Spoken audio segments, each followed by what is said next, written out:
were given to 7 states. The 7 states were mostly red states. It was Alabama, Texas, Florida. Yeah, well, why Georgia. is that, though? And, Why is I that? understand that the Biden administration was trying to even up the ground for the other states, since these red states, 7 red states, including Florida. Well, But why was that the case? So the question is, last summer there were a handful of states, and he's terming them red states. I don't know why that would matter. Who had the Delta wave was a southern wave. It hit the South in a seasonal pattern, just like 2020 was a seasonal pattern. Now you're seeing a seasonal wave in the Northeast.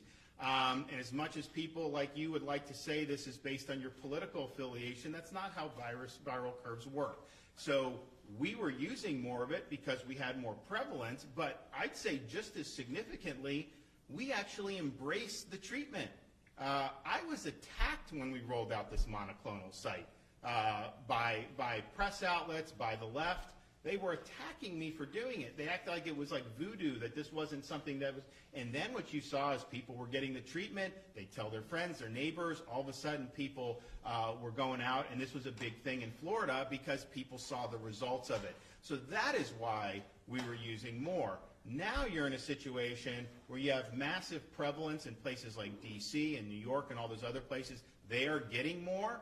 But, they haven't embraced it the way that we do. But here's what my question would be.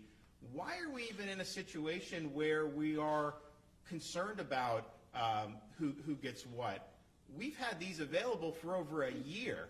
Why aren't there enough? If the federal government has taken control of this, why didn't they ensure that there would be plentiful supply of this to be able to keep people from being hospitalized because of COVID? Why were they asleep at the switch on that? Why not do it? And why, especially after you saw the positive effect it had in dealing with Delta in the southern states, why wouldn't you have done it? And look, they're under no obligation in some respects to purchase this on their own.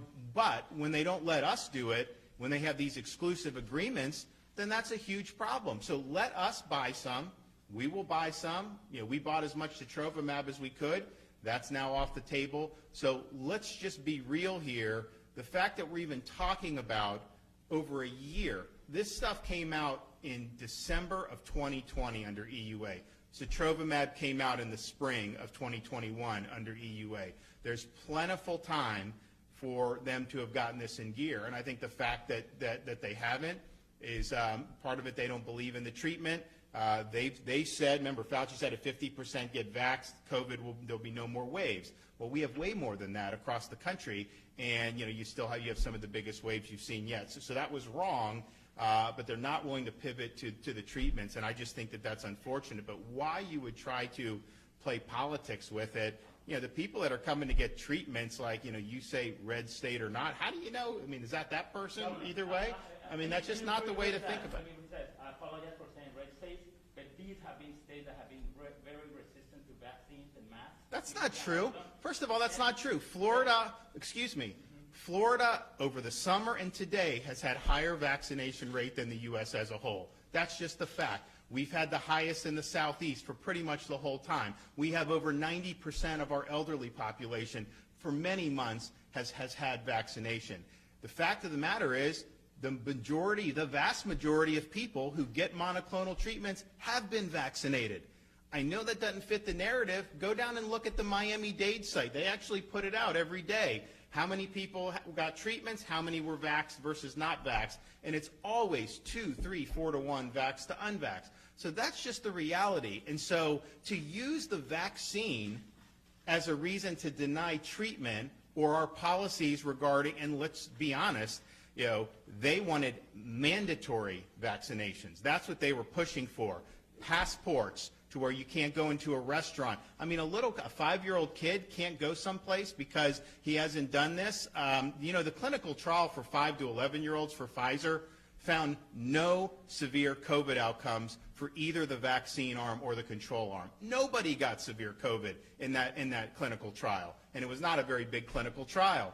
And so, okay, not one severe case. So Why would you deny a kid the ability to do it? But that's what they wanted to do. They wanted it to be mandatory to even send a kid to school with COVID vaccine. They wanted a whole bunch of other policies, and we resisted that. They wanted people to lose their jobs. If they had their way, you would have police officers fired because of this choice. Firefighters would be terminated because of this choice.